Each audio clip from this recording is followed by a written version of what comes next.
Four shlema. Regarding a chair whose two adjacent slats were removed, Rabbi Akiva rules the Tomei, but the sages rule the Tahor.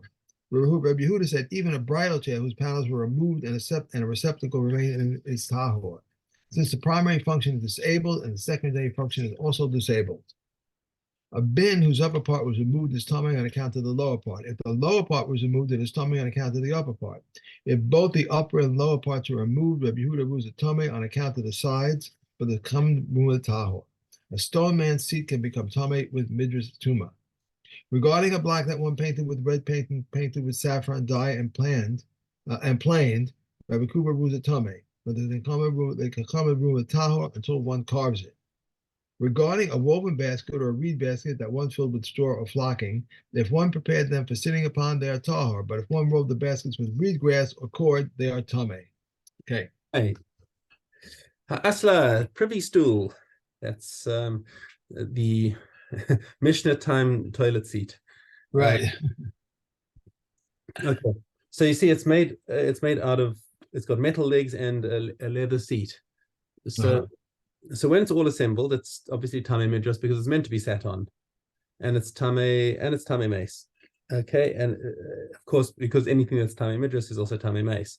Perisha. Now, what if he detached the leather part from the metal part? So, or tamei midrash, the leather is still sittable; it's still usable as a seat cover, and therefore it is still susceptible to midrash. But barasel tamei mace, only the metal is no longer suitable for sitting on, and therefore it can only get tuma. Okay. Now, traskal is a similar sort of a structure. It's also, except this one is made of wood covered with leather. Sort of portable picnic table, the Mishna, the commentary says here. Okay. Okay, so in its assembled state, it's tamei midrash, tamei mace, very much like the privy stool. Perisha, however, if you separated the parts, or tamei midrash, the leather, it remains midrash, remains tamei for midrash because you can still sit on it. But traskal tahor miklum, the base is just wood. It's not unlike in the previous case we had a metal base stand which doesn't need a receptacle. But this now is just a wooden stand and has no receptacle, and therefore it's completely tahor. Okay, safsalin sheba merchatz shtei raglav shel eitz.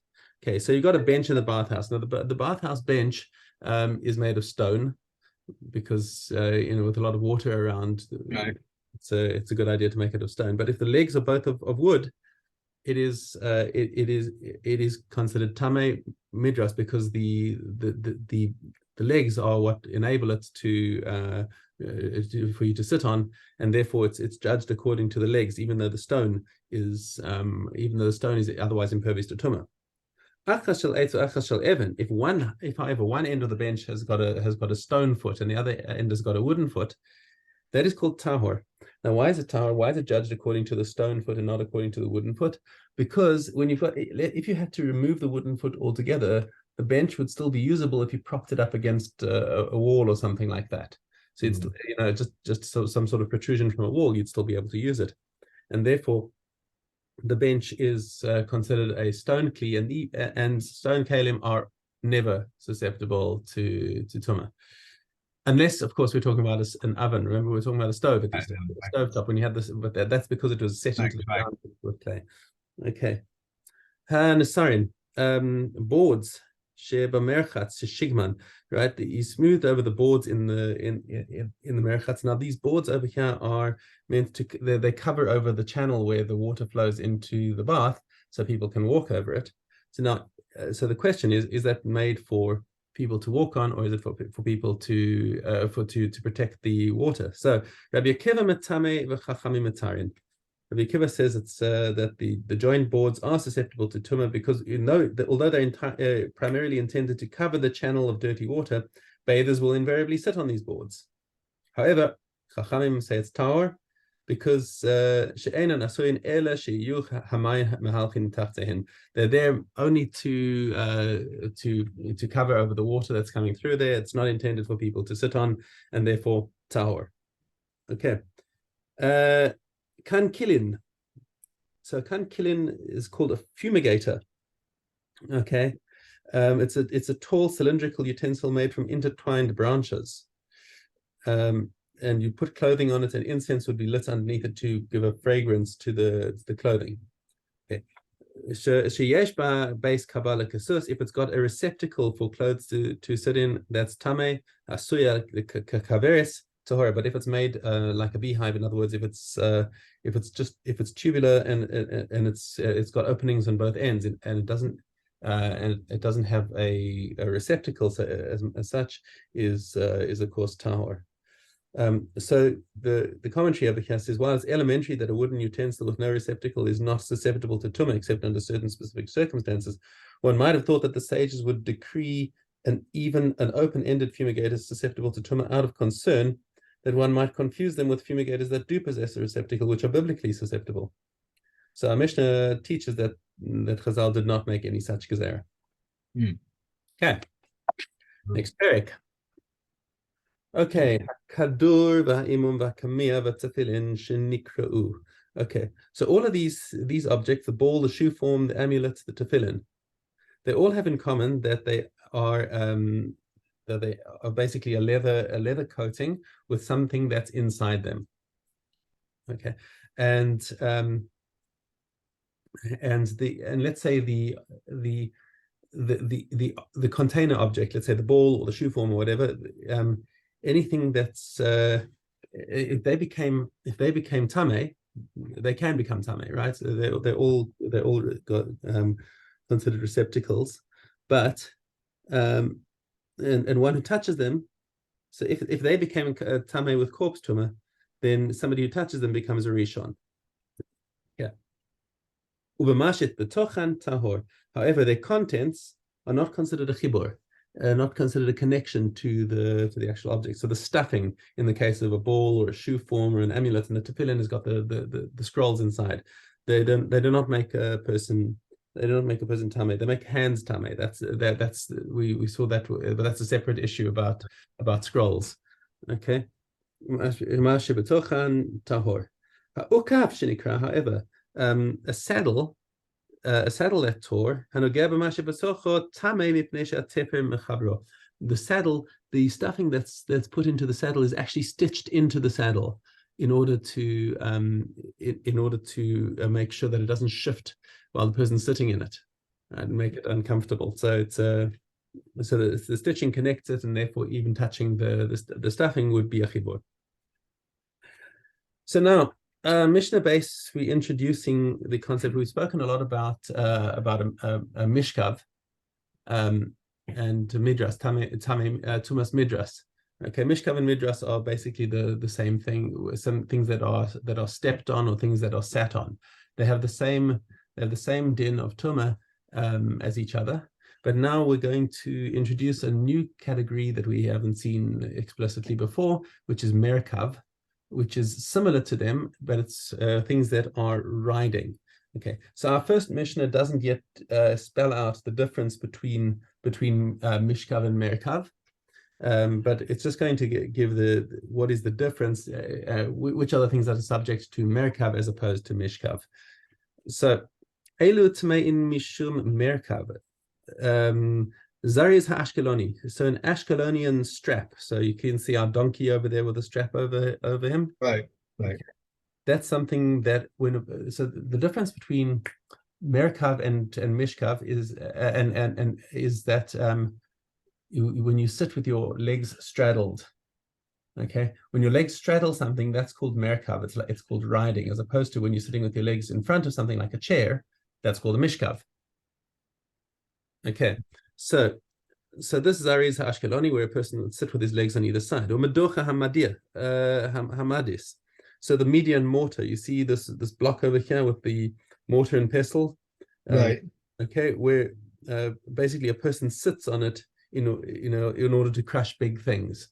Right, it gives him a good purchase on the block, and he can sit there crushing whatever he needs to. But there he's sitting on it with his legs astride it.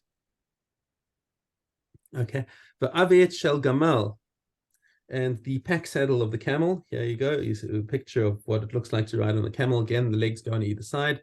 The tapitan shel sus, and similarly the saddle of the horse. Okay, All of these are obvious Merkav situations. Rabbi Yossi Omer, Af Tapitan Shel Sus Tameh Mishum Moshav. So Rabbi Yossi says, well, the horse actually is a different case because why? In the sporting grounds when they do rodeos or whatever it is that they did in those days, right? The performers would stand up on the saddle and ride the horse standing up, and since standing on it, that's called, that says Rabbi Yossi, that's now called moshav. Aval ukaf shel naka tameh. And the saddle of a dromedary is tameh.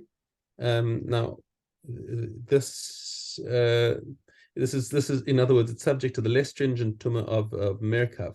So it's a continuation of Rabbi Yossi's statement where he says that even though a horse is a moshav because people would use it as a chair or stand on it, he agrees that the dromedary is a merkav because it's only used for riding and people don't stand on it.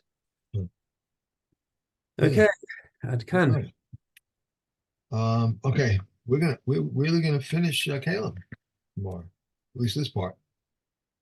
That's the end, isn't it? No, it's 30 prakim. I have another volume. Okay, all right. Must be another volume then for you. I've got 2 volumes. I thought I finished over here. All right, I'll take a look. Okay, all right.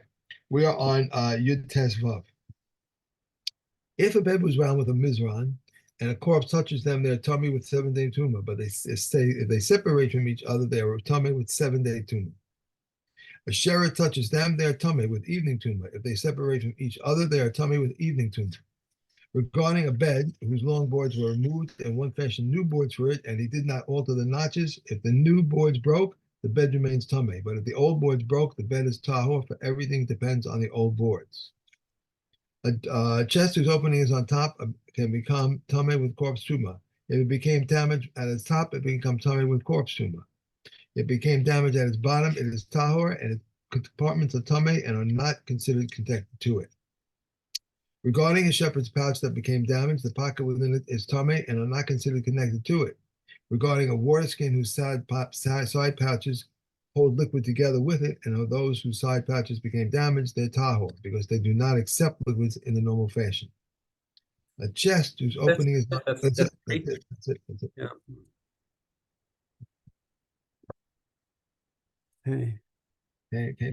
Okay. Test hey. Regarding shards of earthenware that were used for tummy beverages and they fell into the ashes of an oven, if the oven was heated, it's tummy because the beverages will eventually emerge. And similarly with new mark, but in the case of old mark, the oven is tahor. And if it is known that the beverage comes out of it, even after 3 years, the oven becomes tummy. Regarding mark and grapeskins that were made in conditions of tahara and tamemim, work on them, and afterwards beverages emerge in them, they are tahor, for they were originally made in conditions of tahara. Regarding a spindle that swallowed its hook, and an ox goad that swallowed its nail, or a brick that swallowed a ring, they are tahor. And if they enter a tent containing a corpse, they become tummy.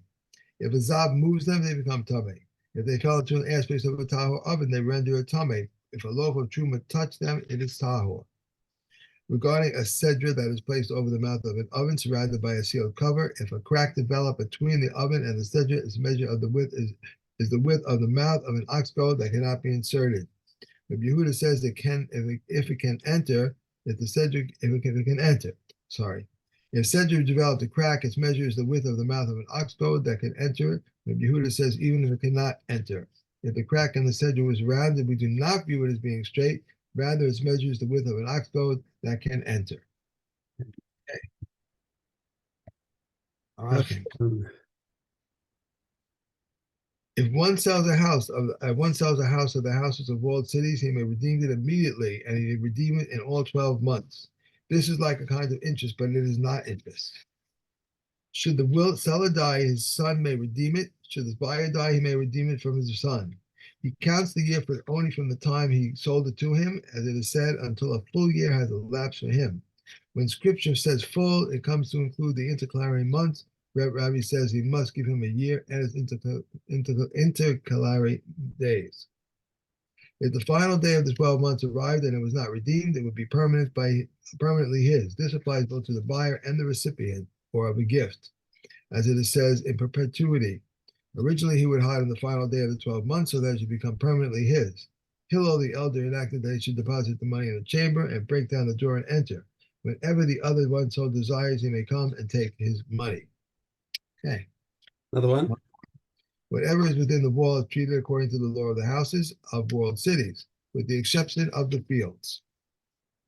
Reb Meir says even the fields and a house built into the city wall. Reb Yehuda says it is not treated according to the law of the houses of walled cities. Reb Shimon says the outer wall is its city wall. Okay. So, tomorrow we're going to finish the rock.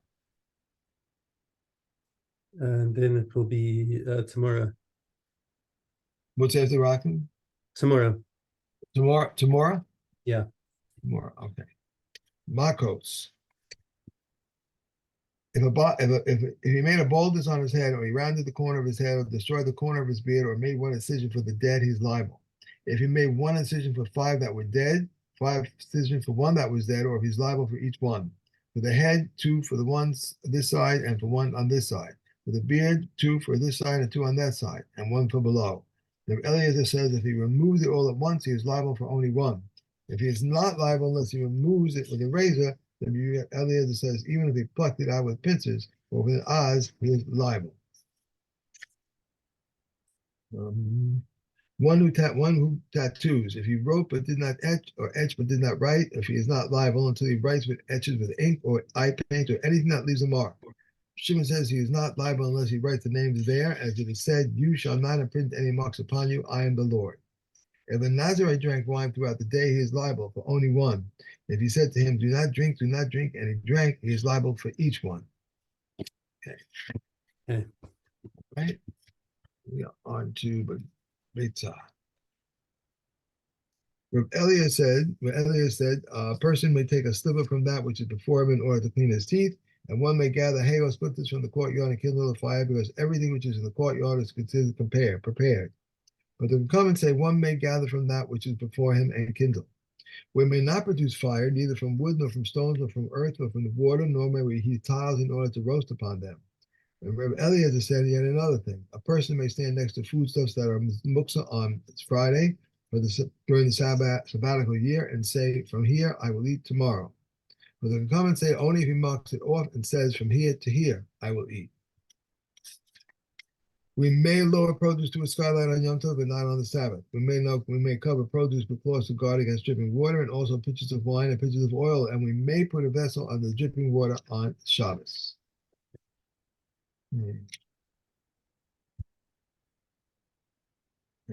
Down. Yeah. 3 times in the day, in the morning, at midnight, and at mincha time. Rabbi Gamliel says they stated this as a minimum. Rabbi Akiva says they stated this as a maximum. A bed namer would collect by the rope, and then we give payah from each furrow. If a non-Jew reaps his field and afterwards he converted, he is exempt from lechet, from shekha, and from payah.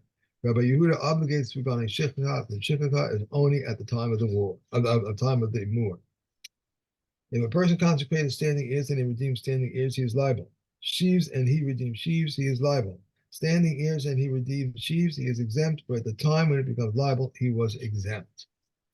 Okay. Okay. Thank you very much. Thank you very much. Thank you for that. Okay. Okay. Have a great day, and I will see you tomorrow. Ciao. Thank you.